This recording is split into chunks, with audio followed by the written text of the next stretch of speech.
श्री गणेशाय नमः। ओम गम गणपते नमः।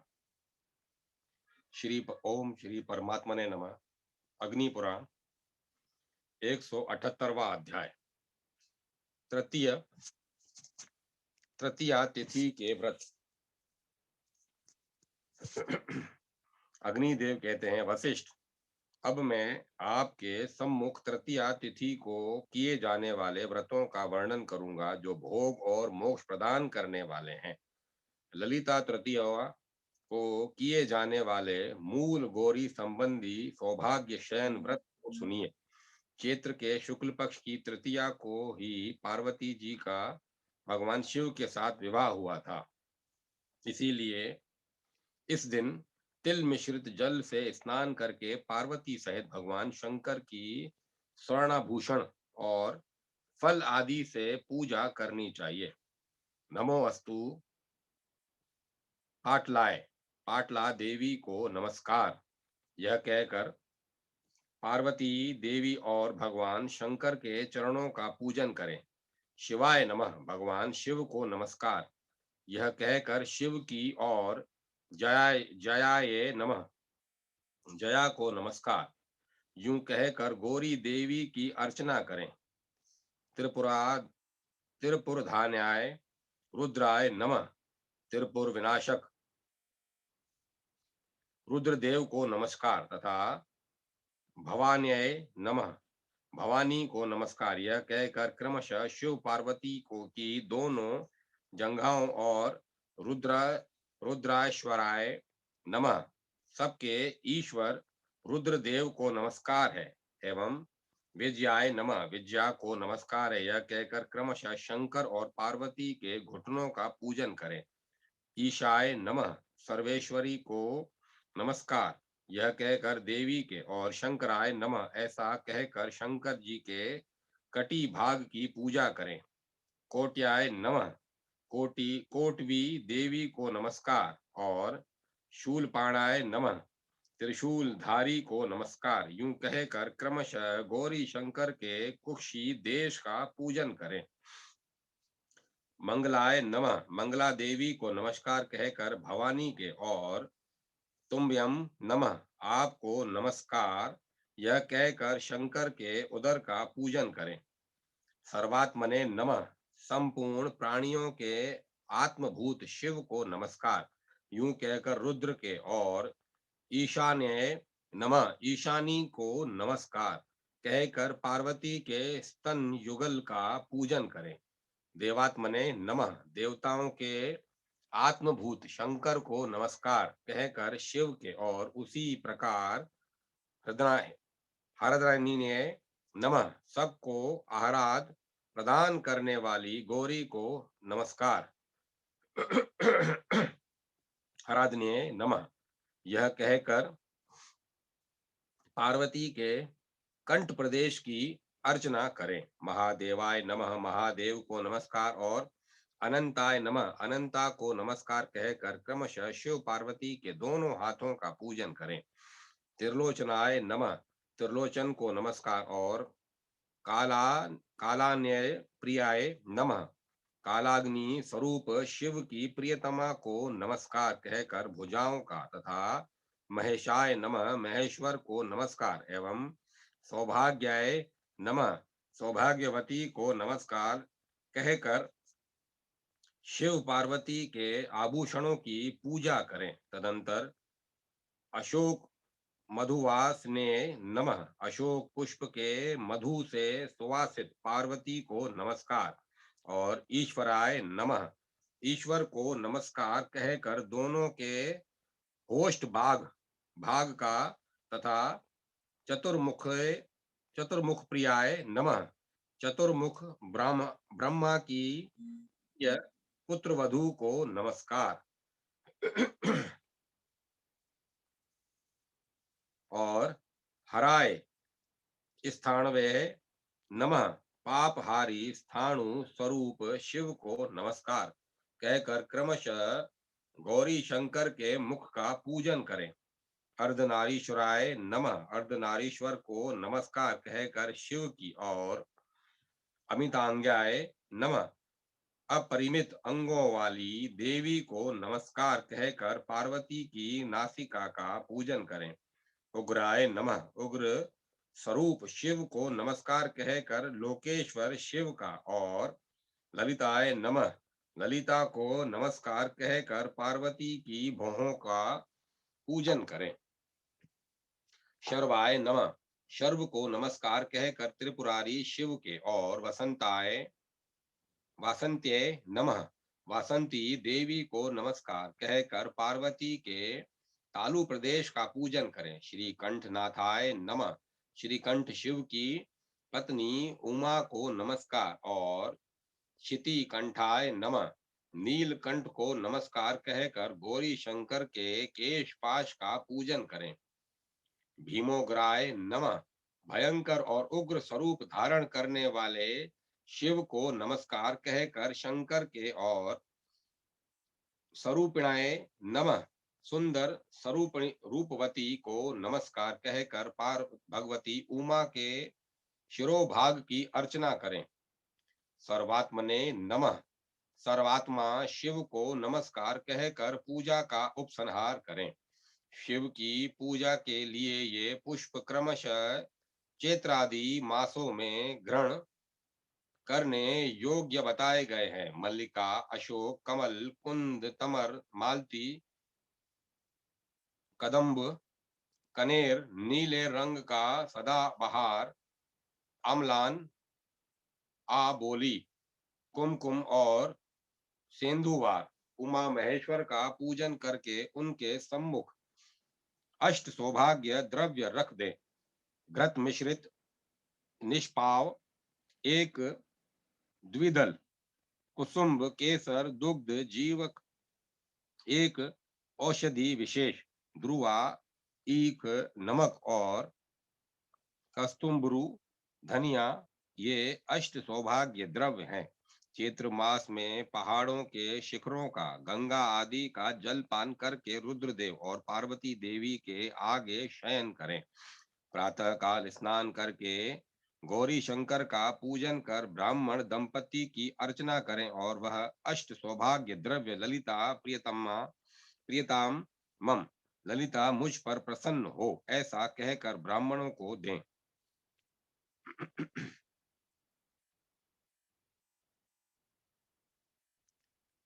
व्रत करने वाले को चैत्रादि मासों में व्रत के दिन क्रमशः यह आहार करना चाहिए। चैत्र में श्रृंगल, चैत्र में श्रृंग जल, झरने का जल, वैशाख में गोबर, ज्येष्ठ में मंदार आक का पुष्प, आषाढ़ में बिलिव पत्र, श्रावण में कुश जल, भाद्रपद में दही, अश्वनी में दुग्ध, कार्तिक में घृत मिश्रित दधी, मार्ग शीर्ष में गौमूत्र, पौष में घृत, माघ में काले तिल, और फाल्गुन पंचगव्य, ललिता, विजया, भद्रा, भवानी, कुमुदा, शिवा, वासुदेवी, गौरी, मंगला, कमला और सती चैत्रादि मासों में सौभाग्याष्ट के दान के समय उपर्युक्त नामों का प्रियताम मम यह से संयुक्त करके उच्चारण करें। व्रत के पूर्ण होने पर किसी एक फल का सदा के लिए त्याग कर दें, और गुरुदेव को तकियों से युक्त शैया, उमा महेश्वर की स्वर्ण निर्मित प्रतिमा एवं गौ सहित चब का दान करें। गुरु और ब्राह्मण दंपति का वस्त्र आदि से सत्कार करके साधक भोग और मोक्ष दोनों को प्राप्त कर लेता है। इस सौभाग्य शयन नामक व्रत के अनुष्ठान से मनुष्य सौभाग्य, आरोग्य, रूप और दीर्घायु प्राप्त करता है। यह व्रत भाद्रपद, वैशाख और मार्गशीर्ष के शुक्ल पक्ष की तृतीया को भी किया जा सकता है। इसमें ललिताय नमः, ललिता को नमस्कार इस प्रकार कहकर पार्वती का पूजन करें। तदंतर व्रत की समाप्ति के समय प्रत्येक पक्ष में ब्राह्मण दंपति की पूजा करनी चाहिए। उनकी 24 वस्त्र आदि से अर्चना करके मनुष्य भोग और मोक्ष दोनों को प्राप्त कर लेता है। सौभाग्य शयन की यह दूसरी विधि बताई गई है। अब मैं सौभाग्य व्रत के विषय में कहता हूँ। फाल्गुन आदि मासों में शुक्ल पक्ष की तृतीया को व्रत करने वाला नमक का परित्याग करे। व्रत समाप्त होने पर ब्राह्मण दंपति का पूजन करके भवानी प्रियताम, भवानी प्रसन्न हो कहकर शैया और संपूर्ण सामग्रियों से युक्त ग्रह का दान करे। यह सौभाग्य तृतीया व्रत कहा गया है, जो पार्वती आदि के लोकों को प्रदान करने वाला है। इसी प्रकार माघ, भाद्रपद और वैशाख की तृतीया को व्रत करना चाहिए। चैत्र में दमनक तृतीया का व्रत करके पार्वती की दमनक नामक पुष्पों से पूजन पूजन करनी चाहिए। मार्ग शीर्ष में आत्म तृतीया का व्रत किया जाता है। इसमें पार्वती का पूजन करके ब्राह्मण को इच्छा अनुसार भोजन करावें। मार्ग शीर्ष की तृतीया से आरंभ करके क्रमशः पोष आदि मासों में उपर्युक्त व्रत का अनुष्ठान करके निम्नलिखित नामों से प्रियताम से संयुक्त करके कहें: गौरी, काली, उमा, भद्रा, दुर्गा, कांति, सरस्वती, वैष्णवी, लक्ष्मी, प्रकृति, शिवा और नारायणी। इस प्रकार व्रत करने वाला सौभाग्य और स्वर्ग को प्राप्त करता है। इस प्रकार आदि अग्नय महापुराण में तृतीया के व्रतों का वर्णन नामक 178वां अध्याय पूरा हुआ। 179वां अध्याय चतुर्थी व्रत की तिथि के व्रत। अग्निदेव कहते हैं: वशिष्ठ, अब मैं आपके सम्मुख भोग और मोक्ष प्रदान करने वाले चतुर्थी संबंधी व्रतों का वर्णन करता हूँ। माघ के शुक्ल पक्ष की चतुर्थी को उपवास करके गणेश का पूजन करें। तदंतर पंचमी को तिल का भोजन करें। ऐसा करने से मनुष्य बहुत वर्षों तक विघ्न रहित होकर सुखी रहता है। गम स्वाहा यह मूल मंत्र है। गाम नमः आदि से हृदय आदि का न्यास करें। आगच्छो लकाय कहकर गणेश का आवाहन करें और गोछ गोछलकाय कहकर विसर्जन करें। इस प्रकार आदि में गकार युक्त और अंत में उल का शब्द युक्त मंत्र से उनके आह्वान आदि कार्य करें। गंधादि उपचारों एवं लड्डुओं आदि द्वारा गणपति का पूजन करें। तदंतर निम्नलिखित गणेश गायत्री का जप करें: ओम महोलकाय विद्महे वक्रतुंडाय धीमहि तन्नो दंति प्रचोदयात्। भाद्रपद के शुक्ल पक्ष की चतुर्थी को व्रत करने वाला शिवलोक को प्राप्त करता है। अंगारक चतुर्थी मंगलवार से युक्त चतुर्थी को गणेश का पूजन करके मनुष्य संपूर्ण अभिष्ट वस्तुओं को प्राप्त कर लेता है। फाल्गुन की चतुर्थी को रात्रि में ही भोजन करें। यह विंध्य अव, अव, अभिज्ञा चतुर्थी के नाम से प्रसिद्ध है। चैत्र मास की चतुर्थी को दमनक नामक पुष्पों से गणेश का पूजन करके मनुष्य सुख भोग प्राप्त करता है। इस प्रकार आदि अग्नि महापुराण में चतुर्थी के व्रतों का कथन नामक 179वां अध्याय पूरा हुआ। 180वां अध्याय पंचमी तिथि के व्रत। अग्निदेव कहते हैं: वशिष्ठ, अब मैं आरोग्य, स्वर्ग और मोक्ष प्रदान करने वाले पंचमी व्रत का वर्णन करता हूँ। श्रावण, भाद्रपद, अश्वनी और कार्तिक के शुक्ल पक्ष की पंचमी को वासुकी, तक्षक, कालिया, मणिभद्र, ऐरावत, धृतराष्ट्र, कंकोण और करकोटक और धनंजय नामक नागों का पूजन करना चाहिए। ये सभी नाग अभय, आयु, विद्या, यश और लक्ष्मी प्रदान करने वाले हैं। इस प्रकार आदि अग्नि महापुराण में पंचमी के व्रतों का वर्णन नामक 180 80वां अध्याय पूरा हुआ। 181वां अध्याय षष्ठी तिथि के व्रत। अग्निदेव कहते हैं, अब मैं षष्ठी संबंधी व्रतों को कहता हूँ। कार्तिक के कृष्ण पक्ष की षष्ठी को फल मात्र का भोजन करके कार्तिकेय के लिए अर्घ्य दान करना चाहिए। इससे मनुष्य भोग और मोक्ष प्राप्त करता है। इसे स्कंदष्टी व्रत कहते हैं। भाद्रपद के कृष्ण पक्ष की षष्ठी तिथि में अक्षा अक्षयष्टि व्रत करना चाहिए। इसे मार्गशीर्ष में भी करना चाहिए। इस अक्षय षष्ठी के दिन किसी भी एक वर्ष निराहार रहने से महान भोग और मोक्ष प्राप्त कर लेता है। इस प्रकार आदि अग्नि महापुराण में षष्ठी के व्रतों का वर्णन नामक 181वां अध्याय पूरा हुआ। 182वां अध्याय सप्तमी तिथि के व्रत। अग्निदेव कहते हैं, वशिष्ठ, अब मैं सप्तमी तिथि के व्रत कहूंगा। यह सबको भोग और मोक्ष प्रदान करने वाला है। माघ मास के शुक्ल पक्ष की सप्तमी तिथि को अष्टदल अथवा द्वादश दल कमल का निर्माण करके उसमें भगवान सूर्य का पूजन करना चाहिए। इससे मनुष्य शोक रहित हो जाता है। भाद्रपद मास में शुक्ल पक्ष की सप्तमी को भगवान आदित्य का पूजन करने से समस्त अभिष्ट वस्तुओं की प्राप्ति होती है। पोष मास में शुक्ल पक्ष की सप्तमी को निराहार रहकर सूर्य देव का पूजन करने से सारे पापों का विनाश होता है।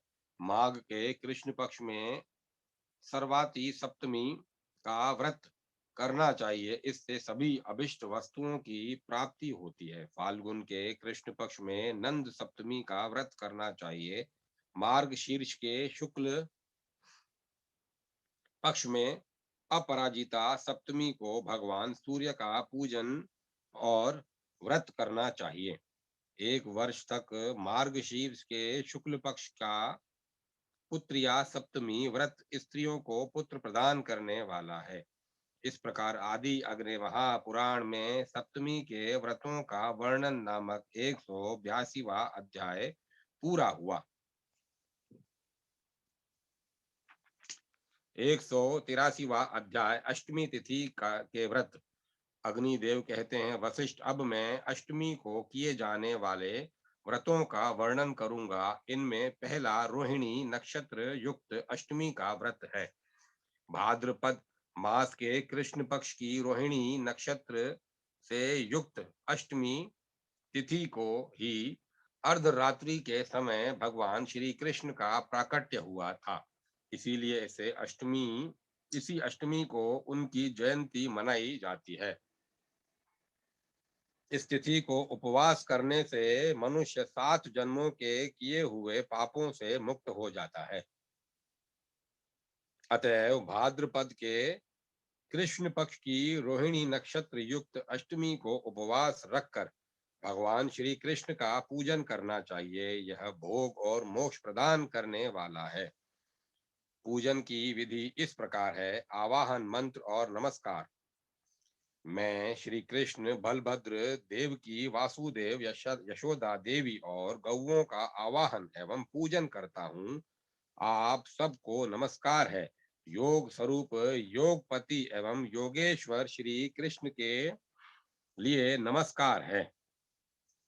योग के आदि कारण उत्पत्ति स्थान गोविंद के लिए बारंबार नमस्कार है। तदंतर भगवान श्री कृष्ण को स्नान करावें और इस मंत्र से उन्हें अर्घ्य दान करें। यज्ञेश्वराय, यज्ञाय, यज्ञना, अज्ञेश्वराय, अज्ञाय, अज्ञाना पते नमः। अज्ञा दिसंबराय, गोविंद राय नमो नमः। यज्ञेश्वर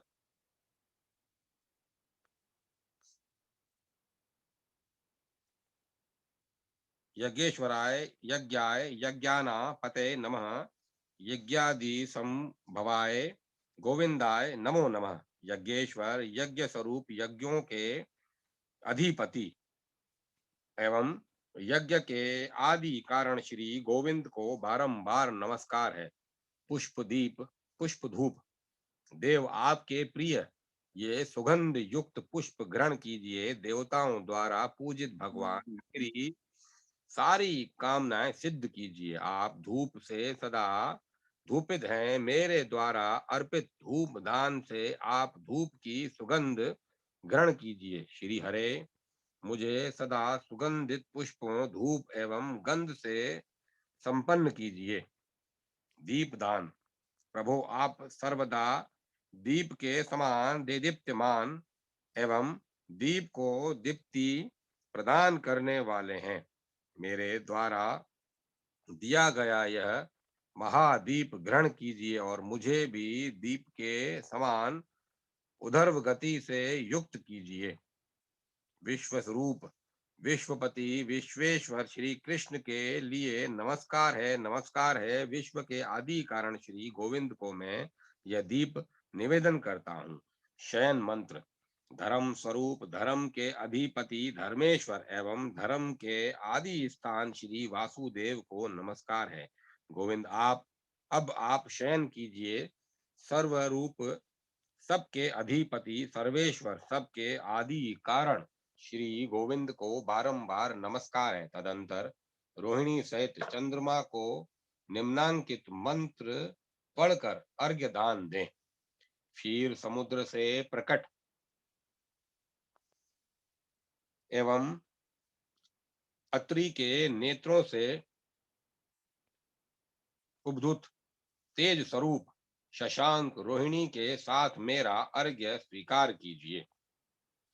फिर भगवत भगवती विग्रह भगवत विग्रह को वेदिका पर स्थापित करें और चंद्रमा सहित रोहिणी का पूजन करें। तदंतर अर्धरात्रि के समय वसुदेव देवकी नंद यशोदा और बलराम का गुड़ और घृत मिश्रित दुग्ध धारा से अभिषेक करें। तत्पश्चात व्रत करने वाला मनुष्य ब्राह्मणों को भोजन करावे और दक्षिणा में उन्हें वस्त्र और स्वर्ण आदि दे। जन्माष्टमी का व्रत करने वाला पुत्र युक्त होकर विष्णु लोक का भागी होता है। जो मनुष्य पुत्र प्राप्ति की इच्छा से प्रति वर्ष इस व्रत का अनुष्ठान करता है वह पुम नामक नरक के भय से मुक्त हो जाता है। सकाम व्रत करने वाला भगवान श्री गोविंद से प्रार्थना करे, प्रभु मुझे पुत्र धन आयु आरोग्य और संतति दीजिए। गोविंद मुझे धर्म काम सौभाग्य स्वर्ग और मोक्ष प्रदान कीजिए। इस प्रकार आदि अग्नि महापुराण में अष्टमी के व्रतों का वर्णन नामक 183वां अध्याय पूरा हुआ। 184वां अध्याय अष्टमी संबंधी विविध व्रत। अग्निदेव कहते हैं, मुनीश्वर वशिष्ठ चैत्र मास के शुक्ल पक्ष की अष्टमी को व्रत करें और उस दिन ब्रह्मा आदि देवताओं तथा मातृगणों का जप पूजन करें। कृष्ण पक्ष की अष्टमी को एक वर्ष श्री कृष्ण की पूजा करके मनुष्य संतान रूप अर्थ की प्राप्ति कर लेता है। अब मैं कालाष्टमी का वर्णन करता हूँ। यह व्रत मार्ग शीर्ष मास के कृष्ण पक्ष की अष्टमी को करना चाहिए। रात्रि होने पर व्रत करने वाला स्नान आदि से पवित्र हो भगवान शंकर का पूजन करके गौमूत्र से व्रत का पारण करे। रात्रि को भूमि पर शयन करे। पौष मास में शंभु का पूजन करके घृत का आहार तथा माघ के माघ में महेश्वर की अर्चना करके दुग्ध का पान करे। फाल्गुन में महादेव की पूजा करके अच्छी प्रकार उपवास करने के बाद तिल का भोजन करे। चैत्र में स्थाणु का पूजन करके जौ का भोजन करें। वैशाख में शिव की पूजा करें और कुश जल से पारण करें। ज्येष्ठ में पशुपति का पूजन करके श्रृंग जल झरने के जल का पान करें। आषाढ़ में उग्र की अर्चना करके गोमय का भक्षण और श्रावण में श्रव का पूजन करके मंदार के पुष्प का भक्षण करें। भाद्रपद में रात्रि के समय त्रयंबक का पूजन करके बिल्व पत्र का भक्षण करें। अश्वनी में ईश की अर्चना करके चावल और कार्तिक में रुद्र का पूजन करके दधी का भोजन करें। वर्ष की समाप्ति होने पर होम करें और सर्वतो लिंग तो भद्र का निर्माण करके उसमें भगवान शंकर का पूजन करें। तदंतर आचार्य को गो वस्त्र और स्वर्ण का दान करें। अन्य ब्राह्मणों को भी उन्हीं वस्तुओं का दान करें। ब्राह्मणों को आमंत्रित करके भोजन कराकर मनुष्य भोग और मोक्ष प्राप्त कर लेता है। प्रत्येक मास के दोनों पक्षों की अष्टमी तिथि को रात्रि में भोजन करें और वर्ष के पूर्ण होने पर गोदान करें। इससे मनुष्य इंद्र पद को प्राप्त कर लेता है। यह सर्वगति व्रत कहा जाता है। कृष्ण अथवा शुक्ल किसी भी पक्ष में अष्टमी को बुधवार का योग हो, उस दिन व्रत रखें और एक समय भोजन करें। जो मनुष्य अष्टमी का व्रत करते हैं उनके घर में कभी संपत्ति का अभाव नहीं होता। दोनों उंगलियां छोड़कर 8 मुट्ठियां चावल लें और उसका भात बनाकर कुश युक्त आम्र पत्र के दोने में रखें। कुलाम्बिका सहित बुद्ध का पूजन करना चाहिए और बुधाष्टमी व्रत की कथा सुनकर भोजन करें। तदंतर ब्राह्मण को ककड़ी और चावल सहित यथाशक्ति दक्षिणा दें। बुधाष्टमी व्रत की कथा निम्नलिखित है। धीरे धीर नामक एक ब्राह्मण था। उसकी पत्नी का नाम था रंभा और पुत्र का नाम कौशिक था। उसके एक पुत्री भी थी जिसका नाम विजया था। उस ब्राह्मण के धनद नामक एक बैल था। कौशिक उस बैल को ग्वालों के साथ चराने को ले गया। कौशिक गंगा में स्नान आदि कर्म करने लगा। उस समय चोर बैल को चुरा ले गए। कौशिक जब नदी से नहाकर निकला तब बैल को वहां न पाकर अपनी बहन विजया के साथ उसकी खोज में चल पड़ा। उसने एक सरोवर में देवलोक की स्त्रियों का समूह देखा और उनसे भोजन मांगा। उस पर उन स्त्रियों ने कहा, आप आज हमारे अतिथि हुए, इसीलिए व्रत करके भोजन कीजिए। तदंतर कौशिक ने बुद्धाष्टमी का व्रत करके भोजन किया। उधर धीर वन रक्षक के पास पहुंचा और अपना बैल लेकर विजया के साथ लौट आया। धीर ब्राह्मणों के ब्राह्मण धीर ब्राह्मण ने यथा समय विजया का विवाह कर दिया और स्वयं मृत्यु के पश्चात यमलोक को प्राप्त हुआ। परंतु कौशिक व्रत के प्रभाव से अयोध्या का राजा हुआ। विजया अपने माता पिता को नरक की यातना भोगते देख यमराज के शरणापन्न हुई। कौशिक जब मृग्या के उद्देश्य से वन में आया तब उसने पूछा, मेरे माता पिता नरक से मुक्त कैसे हो सकते हैं? उस समय यमराज ने वहां प्रकट होकर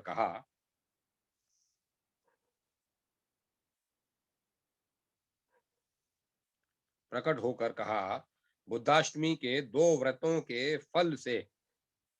तब कौशिक ने अपने माता पिता के उद्देश्य से 2 बुद्धाष्टमी व्रतों का फल दिया। इससे उसके माता पिता स्वर्ग में चले गए। तदंतर विजया ने भी हर्षित होकर भोग मोक्षादि की सिद्धि के लिए इस व्रत का अनुष्ठान किया। वशिष्ठ चैत्र मास के शुक्ल पक्ष की अष्टमी को जब पुनर्वसु नक्षत्र का योग हो, उस समय जो मनुष्य अशोक पुष्प की 8 कलिकाओं का रस पान करते हैं वे कभी शोक को प्राप्त नहीं होते।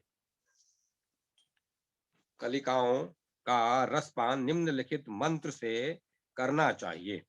चैत्र मास में विकसित होने वाले अशोक, तुम भगवान शंकर के प्रिय हो। मैं शोक से संतप्त होकर तुम्हारी कलिकाओं का पान करता हूँ। अपनी ही तरह मुझे भी सदा के लिए शोक रहित कर दो। चैत्रादि मासों की अष्टमी को म- मात्र गण की पूजा करने करने वाला मनुष्य शत्रुओं पर विजय प्राप्त कर लेता है। इस प्रकार आदि अग्नि महापुराण में अष्टमी के विविध व्रतों का वर्णन नामक 184वां अध्याय पूरा हुआ। 185वां अध्याय नवमी तिथि के व्रत। अग्निदेव कहते हैं, वशिष्ठ, अब मैं भोग और मोक्ष आदि की सिद्धि प्रदान करने वाले नवमी संबंधी व्रतों का वर्णन करता हूँ। अश्वनी के शुक्ल पक्ष में गौरी नवमी का व्रत करके देवी का पूजन करना चाहिए। इस नवमी को पिष्ट पिष्ट का नवमी होती है। उसका व्रत करने वाले मनुष्य को देवी का पूजन करके पिष्टान का भोजन करना चाहिए। अश्वनी के शुक्ल पक्ष की जिस नवमी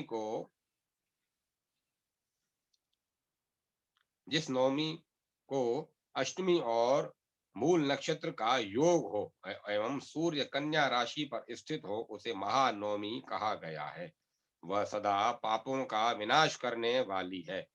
इस दिन नौ दुर्गाओं को 9 स्थानों में अथवा एक स्थान में स्थित करके उनका पूजन करना चाहिए। मध्य में अष्टदश भुजा महालक्ष्मी और दोनों पार्श्व भागों में शेष दुर्गाओं का पूजन करना चाहिए।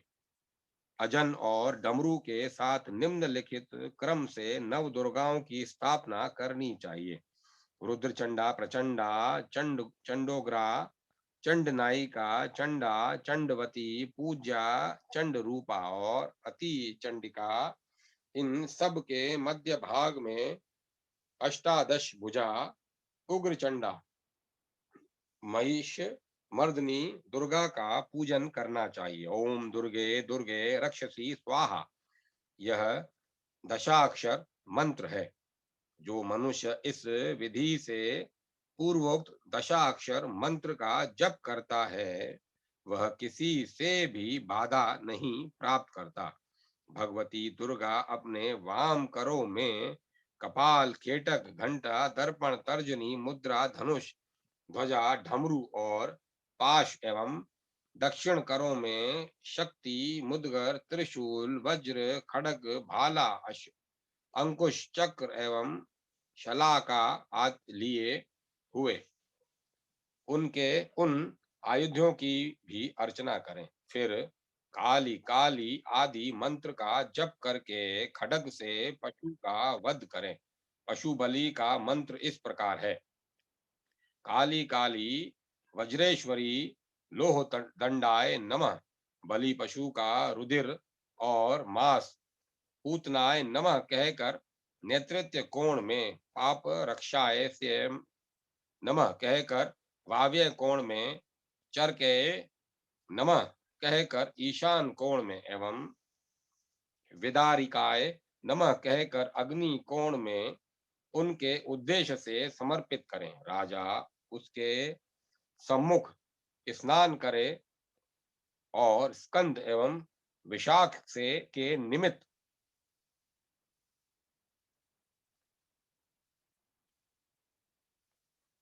विशाख के निमित्त पिष्ट निर्मित शत्रु की बलि दे। रात्रि में ब्राह्मी आदि शक्तियों का पूजन करे। जयंती, मंगला, काली, भद्रकाली, कपालिनी, दुर्गा, शिवा, क्षमा, धात्री, स्वाहा, स्वधा नमोस्तुते। जयंती, मंगला, काली, भद्रकाली, कपालिनी, दुर्गा, शिवा, क्षमा, धात्री, स्वाहा और स्वधा, इन नामों से प्रसिद्ध जगदम्बिके, तुम्हें मेरा नमस्कार है। आदि मंत्रों से देवी की स्तुति करे और देवी को पंचामृत से स्नान करा के उनकी विविध उपचारों से पूजा करे। देवी के उद्देश्य से किया हुआ ध्वजदान रथ यात्रा एवं बलिदान कर्म अभिष्ट वस्तुओं की प्राप्ति कराने वाला है। इस प्रकार आदि अग्नि महापुराण में नवमी के व्रतों का वर्णन नामक 125वां अध्याय पूरा हुआ। 100 185वां अध्याय पूरा हुआ। 186वां अध्याय दशमी तिथि के व्रत। अग्निदेव कहते हैं, वशिष्ठ, अब मैं दशमी संबंधी व्रत के विषय में कहता हूँ, जो धर्म कामादि की सिद्धि करने वाला है। दशमी को एक समय भोजन करे और व्रत के समाप्त होने पर 10 गौओं और स्वर्ण में प्रतिमाओं का दान करे। ऐसा करने से मनुष्य, ब्राह्मण आदि चारों वर्णों का अधिपति होता है। इस प्रकार आदि अग्नि महापुराण में दशमी के व्रतों का वर्णन नामक 186वां अध्याय पूरा हुआ। 187वां अध्याय एकादशी तिथि के व्रत। अग्निदेव कहते हैं, वशिष्ठ, मैं भोग और मोक्ष प्रदान करने वाले एकादशी व्रत का वर्णन करूंगा। व्रत करने वाला दशमी को मांस और मैथुन का परित्याग कर दे और भजन भी नियमित करे। दोनों पक्षों की एकादशी को भोजन न करे। द्वादशी विधा एकादशी में स्वयं श्री हरि स्थित होते हैं, इसीलिए द्वादशी विधा एकादशी के व्रत का त्रयोदशी को पारण करने से मनुष्य 100 यज्ञों का पुण्य फल प्राप्त करता है। जिस दिन के पूर्व भाग में एकादशी कला कला मात्र अवशिष्ट हो और शेष भाग में द्वादशी व्याप्त हो, उस दिन एकादशी का व्रत करके त्रयोदशी के पारण करने से 100 यज्ञों का पुण्य प्राप्त होता है। दशमी विधा एकादशी को कभी उपवास नहीं करना चाहिए, क्योंकि वह नरक की प्राप्ति कराने वाली है। एकादशी को निराहार रहकर दूसरे दिन यह कहकर भोजन करें, पुंडरीकाक्ष, मैं आपकी शरण ग्रहण करता हूँ। अच्युत, अब मैं भोजन करूंगा। शुक्ल पक्ष की एकादशी को जब पुष्य नक्षत्र का योग हो, उस दिन उपवास करना चाहिए। वह अक्षय फल प्रदान करने वाली है और पाप नाशनी कही जाती है। श्रवण नक्षत्र से युक्त द्वादशी विधा एकादशी विजया नाम से प्रसिद्ध है और भक्तों को विजय देने वाली है। फाल्गुन मास में पुष्य नक्षत्र से युक्त एकादशी को भी सत्पुरुषों ने विजया कहा है। वह गुणों में कई करोड़ गुना अधिक मानी जाती है। एकादशी को सबका उपकार करने वाली विष्णु पूजा अवश्य करनी चाहिए। इससे मनुष्य इस लोक में धन और पुत्रों से युक्त हो मृत्यु के पश्चात विष्णु लोक में पूजित होता है। इस प्रकार आदि अग्नि महापुराण में एकादशी के व्रत का वर्णन नामक 187वां अध्याय पूरा हुआ। 188वां अध्याय द्वादशी तिथि के व्रत। अग्निदेव कहते हैं, मुनि श्रेष्ठ, अब मैं भोग एवं मोक्ष प्रद द्वादशी संबंधी व्रत कहता हूँ। द्वादशी तिथि को मनुष्य रात्रि को एक समय भोजन करे और किसी से कुछ नहीं मांगे। उपवास करके भी भिक्षा ग्रहण करने वाले मनुष्य का द्वादशी व्रत नहीं सफल नहीं हो सकता। चैत्र मास के शुक्ल पक्ष की द्वादशी तिथि को मदन द्वादशी का व्रत करने वाला भोग और मोक्ष की इच्छा से कामदेव रूपी श्री हरि का अर्चन करे। माघ के शुक्ल पक्ष की द्वादशी को भीम द्वादशी का व्रत करना चाहिए और नमो नारायणाय मंत्र से श्री विष्णु का पूजन करना चाहिए। ऐसा करने वाला मनुष्य सब कुछ प्राप्त कर लेता है। फाल्गुन के शुक्ल पक्ष में गोविंदवा द्वादशी का व्रत होता है। अश्वनी में विशोक द्वादशी का व्रत करने वाले को श्री हरि का पूजन करना चाहिए। मार्गशीर्ष के शुक्ल पक्ष की द्वादशी को श्री कृष्ण का पूजन करके जो मनुष्य लवण का दान करता है वह संपूर्ण रसों के दान का फल प्राप्त करता है। भाद्रपद के गोवत्स द्वादशी का व्रत करने वाला गोवत्स का पूजन करे। माघ मास के व्यतीत हो जाने पर फाल्गुन के कृष्ण पक्ष की द्वादशी जो श्रवण नक्षत्र से संयुक्त हो उसे तिल द्वादशी कहा गया है। इस दिन तिलों से ही स्नान और होम करना चाहिए तथा तिल के लड्डुओं का भोग लगाना चाहिए। मंदिर में तिल के तेल से युक्त दीपक समर्पित करना चाहिए तथा पितरों को तिलांजलि देनी चाहिए। ब्राह्मणों को तिल दान करें। होम और उपवास से ही तिल द्वादशी का फल प्राप्त होता है। ओम नमो भगवते वासुदेवाय मंत्र से श्री विष्णु की पूजा करनी चाहिए। उपर्युक्त विधि से 6 बार तिल द्वादशी का व्रत करने वाला कुल सहित स्वर्ग को प्राप्त करता है। फाल्गुन के शुक्ल पक्ष में मनोरथ द्वादशी का व्रत करने वाला श्री हरि का पूजन करे। इसी दिन नाम द्वादशी का व्रत करने वाला केशव आदि नामों से श्री हरि का 1 वर्ष तक पूजन करे। जब वह मनुष्य मृत्यु के पश्चात स्वर्ग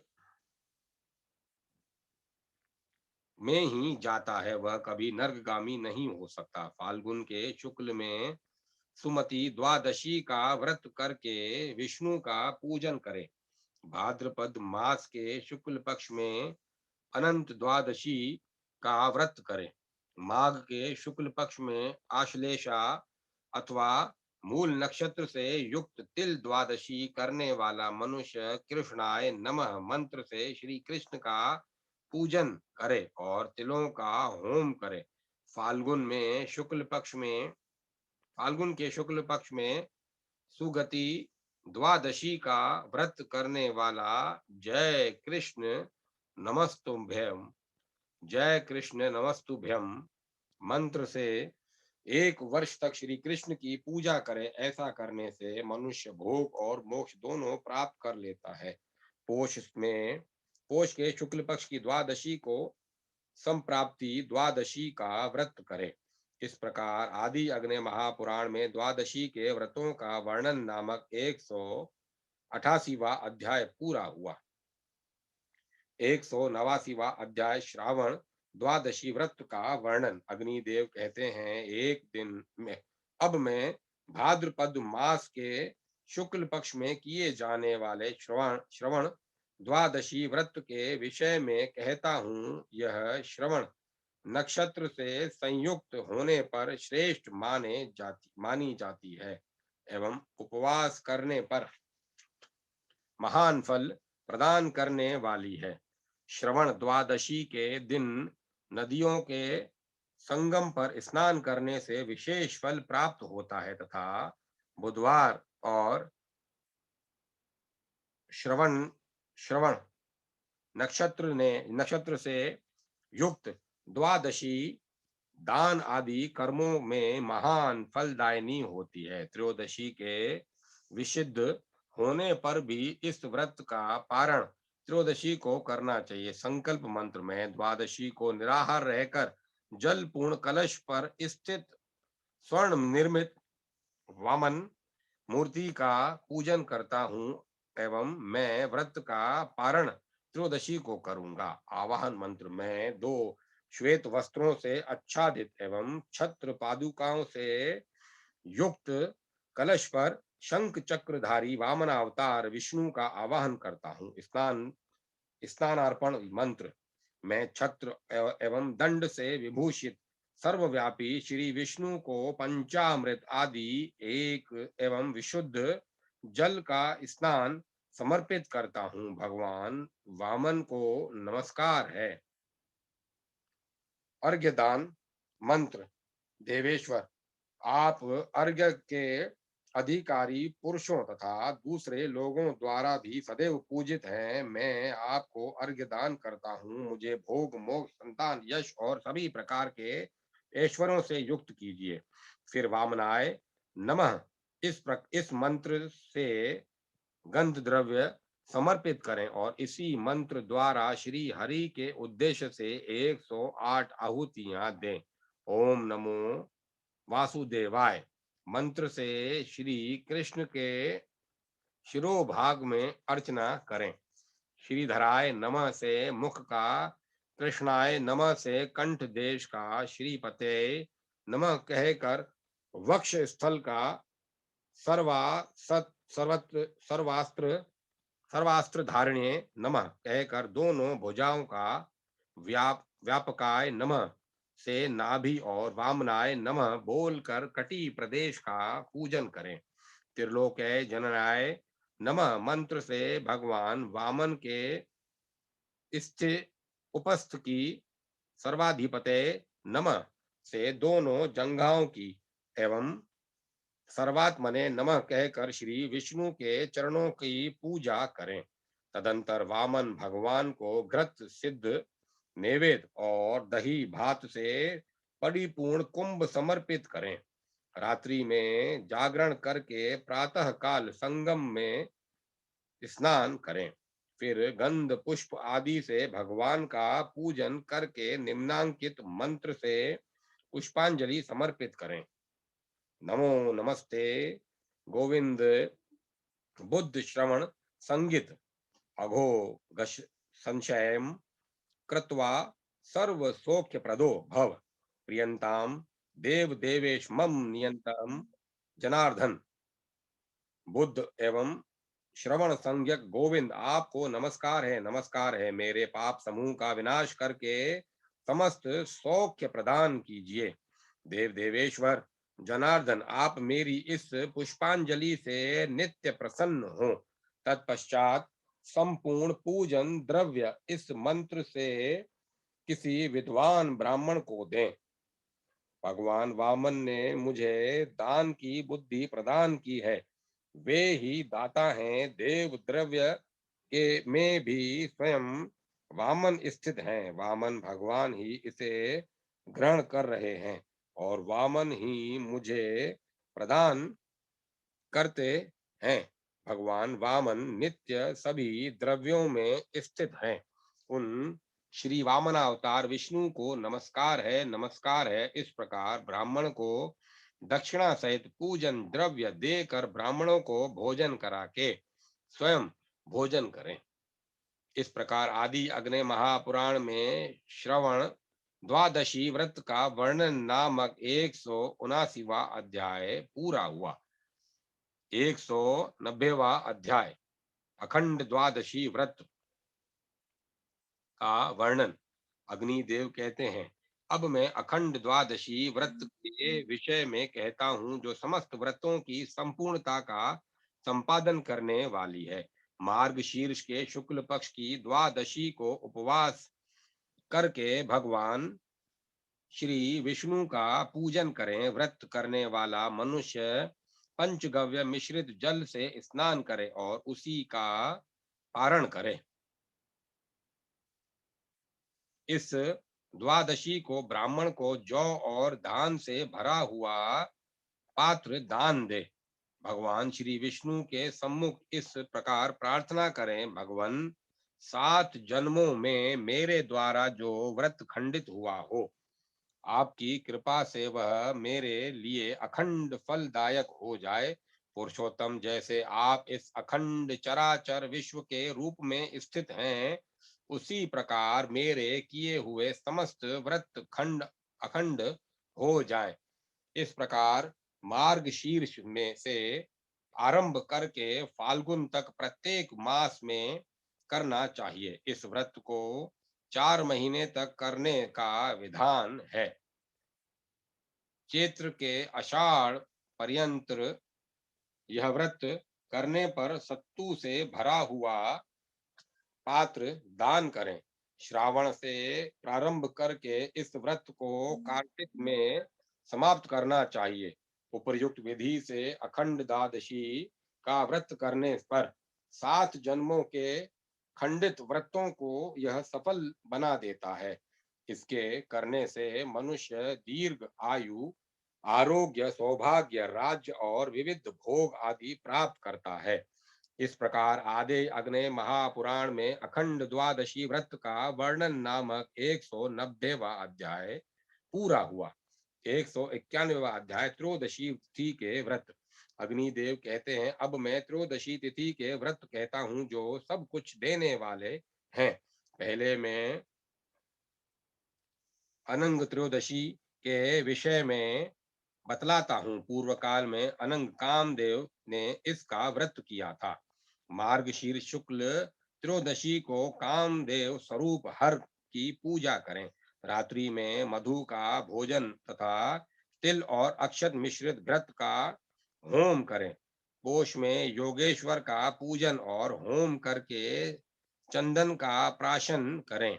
माघ में महेश्वर की अर्चना करके मुक्तिक स्नान, मुक्तिक रासना नामक पौधे के जल का आहार करें। इससे मनुष्य स्वर्ग लोक को प्राप्त करता है। व्रत करने वाला फाल्गुन में वीरभद्र का पूजन करके कंकोल का प्राशन करे।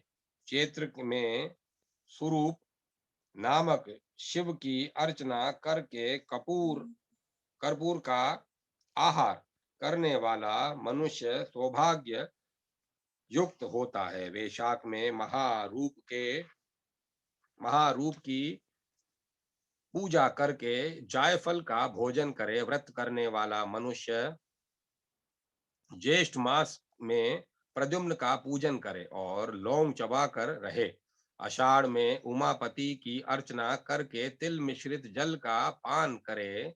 श्रावण में शूल पाणी का पूजन करके सुगंधित जल का पान करे। भाद्रपद में अगुरु का प्राशन करे और सघो जात का पूजन करे। अश्वनी में त्रयोदशाधिप शंकर के पूजन पूर्वक स्वर्ण जल का पान करे। प्रति पुरुष अर्चना कार्तिक में विश्वेश्वर की अर्चना के अनंतर लवण का भक्षण करे। इस प्रकार वर्ष के समाप्त होने पर स्वर्ण निर्मित शिवलिंग को आम के पत्तों और वस्त्र में से ढककर ब्राह्मण को सत्कार पूर्वक दान दे। साथ ही गौ, शैया, छत्र, कलश, पादुका तथा संपूर्ण रसपूर्ण पात्र भी दे। चैत्र के शुक्ल पक्ष की त्रयोदशी में को सिंदूर आदि काजल से अशोक वृक्ष को अंकित करके उसके नीचे रीति और प्रीति काम की पत्नी से युक्त कामदेव का स्मरण करे। इस प्रकार कामना युक्त साधक 1 वर्ष तक कामदेव का पूजन करे। यह कामत्रयोदशी व्रत कहलाता है। इस प्रकार आदि अग्नि महापुराण में त्रयोदशी के व्रत का वर्णन नामक 191वां अध्याय पूरा हुआ। 192वां अध्याय चतुर्दशी संबंधी व्रत। अग्निदेव कहते हैं, वशिष्ठ, अब मैं चतुर्दशी तिथि को किए जाने वाले व्रत का वर्णन करूंगा। वह व्रत भोग और मोक्ष प्रदान करने वाला है। कार्तिक की चतुर्दशी को निराहार रहकर भगवान शिव का पूजन करें और वहीं से आरंभ करके प्रत्येक मास की शिव चतुर्दशी को व्रत और शिव पूजन का क्रम चलाते हुए 1 वर्ष तक इस नियम को निभावें। ऐसा करने वाला पुरुष भोग, धन और दीर्घायु से संपन्न होता है।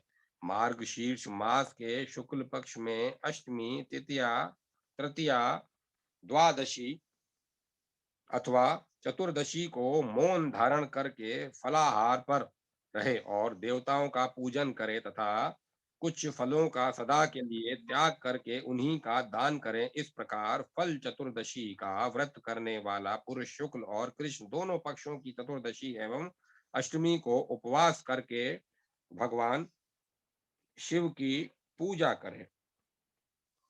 इस विधि से दोनों पक्षों की चतुर्दशी का व्रत करने वाला मनुष्य स्वर्ग लोक का भागी होता है।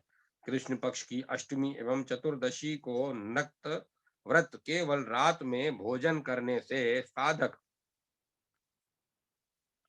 इहलोक में अभिष्ट भोग तथा परलोक में शुभ गति पाता है। कार्तिक की कृष्णा चतुर्दशी को स्नान करके ध्वज के आकार वाले बांस के डंडों पर देवराज इंद्र की आराधना करने से मनुष्य सुखी होता है।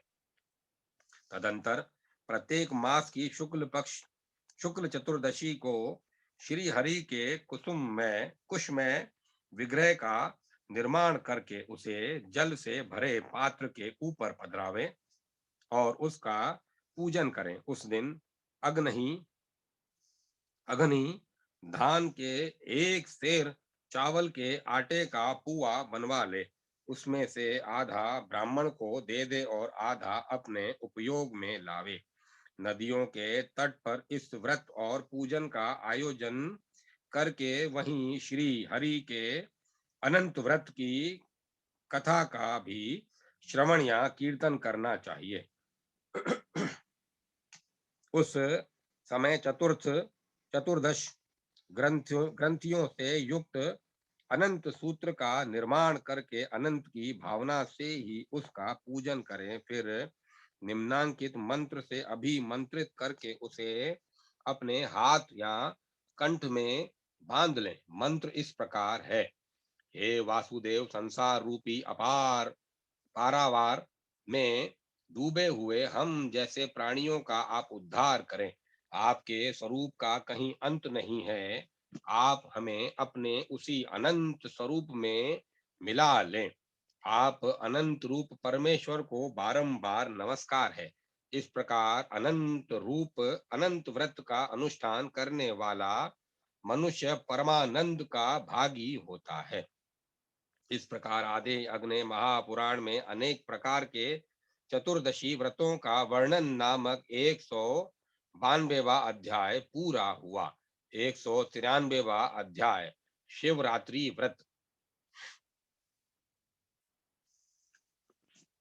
अग्निदेव कहते हैं, वशिष्ठ, अब मैं भोग और मोक्ष प्रदान करने वाले शिवरात्रि व्रत का वर्णन करता हूँ। एकाग्र चित्त से उसका श्रवण करो। फाल्गुन के कृष्ण पक्ष की चतुर्दशी को मनुष्य कामना सहित उपवास करे। व्रत करने वाला रात्रि को जागरण करे और यह कहे, मैं चतुर्दशी को भोजन का परित्याग करके शिवरात्रि का व्रत करता हूँ। मैं व्रत युक्त होकर रात्रि जागरण के द्वारा शिव का पूजन करता हूँ। मैं भोग और मोक्ष प्रदान करने वाले शंकर का आवाहन करता हूँ। शिव, आप नर्क समुद्र से पार कराने वाली नौका के समान हैं। आपको नमस्कार है। आप प्रजा और राज्यादि प्रदान करने वाले मंगलमय एवं शांत स्वरूप हैं। आपको नमस्कार है। आप सौभाग्य, आरोग्य, विद्या, धन और स्वर्ग मार्ग की प्राप्ति कराने वाले हैं। मुझे धर्म दीजिए, धन दीजिए और काम भोग आदि प्रदान कीजिए। मुझे गुण, कीर्ति और सुख से संपन्न कीजिए तथा स्वर्ग और मोक्ष प्रदान कीजिए। इस शिवरात्रि व्रत के प्रभाव से पापात्मा सुंदर सेन व्याध ने भी पूजन पुण्य प्राप्त किया। इस प्रकार आदि अग्नि महापुराण में शिवरात्रि व्रत का वर्णन नामक 193वां अध्याय पूरा हुआ। 194वां अध्याय अशोक पूर्णिमा आदि व्रतों का वर्णन। अग्निदेव कहते हैं, अब मैं अशोक पूर्णिमा के विषय में कहता हूँ। फाल्गुन के शुक्ल पक्ष की पूर्णिमा को भगवान वराह और भूदेवी का पूजन करें। 1 वर्ष तक ऐसा करने से मनुष्य भोग और मोक्ष दोनों को प्राप्त कर लेता है। कार्तिक की पूर्णिमा को वृक्षोत्सर्ग करके रात्रि व्रत का अनुष्ठान करे, इससे मनुष्य शिवलोक को प्राप्त होता है। यह उत्तम व्रत वृषोत्सर्ग व्रत के नाम से प्रसिद्ध है। अश्वनी के पितृ पक्ष की अमावस्या को पितरों के उद्देश्य से जो कुछ दिया जाता है वह अक्षय होता है। मनुष्य किसी वर्ष इस अमावस्या को उपवास पूर्वक पितरों का पूजन करके पाप रहित होकर स्वर्ग को प्राप्त कर लेता है। माघ मास की अमावस्या को सावित्री सहित ब्रह्मा का पूजन करके मनुष्य संपूर्ण अभिष्ट कामनाओं को प्राप्त कर लेता है। अब मैं वट सावित्री संबंधी अमावस्याओं के विषय में कहता हूँ, जो पुण्यमयी एवं भोग और मोक्ष की प्राप्ति कराने वाली है। व्रत करने वाली नारी त्रयोदशी से अमावस्या तक त्रिरात्र व्रत करे और ज्येष्ठ की अमावस्या को वट वृक्ष के मूल भाग में महासती सावित्री का सप्त धान्य से पूजन करे। जब रात्रि कुछ शेष हो, उसी समय वट के कंठ सूत्र लपेटकर कुमकुमादि उसका कुमकुम आदि से उसका पूजन करें। प्रभात काल में वट के समीप नृत्य करे और गीत गाए। नमः सावित्रे सत्वते, सत्वान सावित्री को नमस्कार है, सत्यवान सावित्री को नमस्कार है, ऐसा कहकर सत्यवान सावित्री को नमस्कार करे और उनको समर्पित किया हुआ नैवेद्य ब्राह्मण को दे। फिर अपने घर आकर ब्राह्मणों को भोजन करा के स्वयं भी भोजन करें। सावित्री देवी प्रियताम, सावित्री देवी प्रसन्न हो, ऐसा कहकर व्रत का विसर्जन करे। इससे नारी सौभाग्य आदि को प्राप्त करती है। इस प्रकार आदि अग्नि महापुराण में तिथि व्रत का वर्णन नामक 194वां अध्याय पूरा हुआ। 195वां अध्याय वार संबंधी व्रतों का वर्णन। अग्निदेव कहते हैं, वशिष्ठ, अब मैं भोग और मोक्ष प्रदान करने वाले वार संबंधी व्रतों का वर्णन करता हूँ। जब रविवार को हस्त अथवा पुनर्वसु नक्षत्र का योग हो, तब पवित्र सर्वौषधि मिश्रित जल से स्नान करना चाहिए। इस प्रकार रविवार को श्राद्ध करने वाला 7 जन्मों में रोग से पीड़ित नहीं होता। संक्रांति के दिन यदि रविवार हो तो उसे पवित्र आदित्य हृदय माना गया है। उस दिन अथवा हस्त नक्षत्र युक्त रविवार को 1 वर्ष तक नत व्रत करके मनुष्य सब कुछ पा लेता है। चित्रा नक्षत्र युक्त सोमवार के 7 व्रत करके मनुष्य सुख प्राप्त करता है। स्वाति नक्षत्र से युक्त मंगलवार का व्रत आरंभ करे। इस प्रकार मंगलवार के 7 नत व्रत करके मनुष्य दुख बाधाओं से छुटकारा पाता है। बुद्ध संबंधी व्रत में बुद्ध संबंधी व्रत के विशाखा नक्षत्र युक्त बुधवार को ग्रहण करें। उससे आरंभ करके बुधवार के 7 नत व्रत करने वाला बुध ग्रह जनित पीड़ा से मुक्त हो जाता है। अनुराधा नक्षत्र युक्त गुरुवार से आरंभ करके 7 नत व्रत करने वाला बृहस्पति ग्रह की पीड़ा से ज्येष्ठा नक्षत्र युक्त शुक्रवार को व्रत कर ग्रहण करके 7 नत व्रत करने वाला शुक्र ग्रह की पीड़ा से और मूल नक्षत्र युक्त शनिवार से आरंभ करके 7 नत व्रत करने वाला शनि ग्रह की पीड़ा से निवृत्त हो जाता है। इस प्रकार आदि अग्नि महापुराण में वार संबंधी व्रतों का वर्णन नामक 195वां अध्याय पूरा हुआ। अब मैं कथा को विराम देता हूँ।